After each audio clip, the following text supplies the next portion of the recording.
അപ്പോൾ തറവാട്ടിൽ നിന്ന് ഞങ്ങൾ നേരിട്ട് വേറൊരു മാമാടെ വീട്ടിൽ പോയിട്ടാ.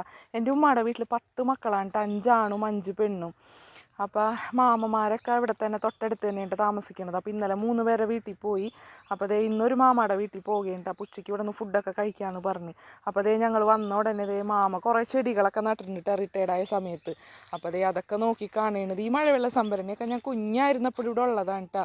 ഇതേ പുറകിലൊരു വീട് കണ്ട, പുതിയ വീട് പണിയുന്ന സമയത്ത് ഇവർ സാധനങ്ങളൊക്കെ വെക്കാൻ വേണ്ടിയിട്ട് പണിതൊരു വീടാണ് കേട്ടോ. ഇപ്പോൾ അതേ പഴയ സാധനങ്ങളാണ് ഇവിടെ വെച്ചിരിക്കുന്നത്.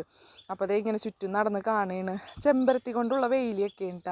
അതൊക്കെ നമുക്ക് പ്രത്യേകമായിട്ട് പഴയ കാലത്തിലേക്ക് നമുക്ക് പോകും കേട്ടോ. ഇവിടുത്തെ കണ്ട മൊത്തത്തിൽ നല്ല ക്ലീൻ ആയിട്ടിരിക്കുന്നത്. ഇവിടെയും കുറേ ചെടികളൊക്കെ വെച്ചിട്ടുണ്ട് കേട്ടോ. അപ്പോൾ ഇവിടെ ഒരു പുഴയുണ്ട്, ചെറിയൊരു തോട് പോലത്തത്. അവിടേക്ക് കുറേ തേങ്ങയൊക്കെ ഒഴുകി ഒഴുകി വരും കേട്ടോ. അപ്പോൾ ഇവിടെ കുറേ തേങ്ങയൊക്കെ കൂട്ടിയിട്ടിട്ടുണ്ട് പല ഭാഗങ്ങളിലായിട്ടാ. അങ്ങനെ കിട്ടിയ തേങ്ങയാണ്. അപ്പോൾ തേങ്ങയ്ക്കൊന്നും ഇവിടെ ഒരു ക്ഷാമമില്ല കേട്ടോ. ഈ പുഴയിൽ കുറേ മീനുകളൊക്കെ ഉണ്ട് കേട്ടോ. അപ്പോൾ അങ്ങോട്ട് നീങ്ങിയിട്ട് കുറേ ചെറുവും പാടവും ഒക്കെ ഉണ്ട് കേട്ടോ. അതൊക്കെ ഞാൻ നിങ്ങൾക്ക് കാണിച്ചു തരാം കേട്ടോ. അപ്പോൾ അതേ അതൊക്കെ നടന്ന് കാണുകയാണ്.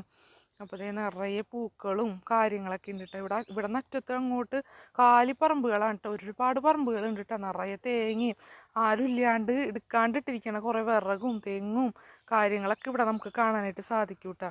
അപ്പോൾ ഇവിടേക്കൊക്കെ നടന്നപ്പോൾ അതേ പഴയ കാലമൊക്കെ ഇങ്ങനെ മനസ്സിലേക്ക് വരേണ്ട കേട്ടോ.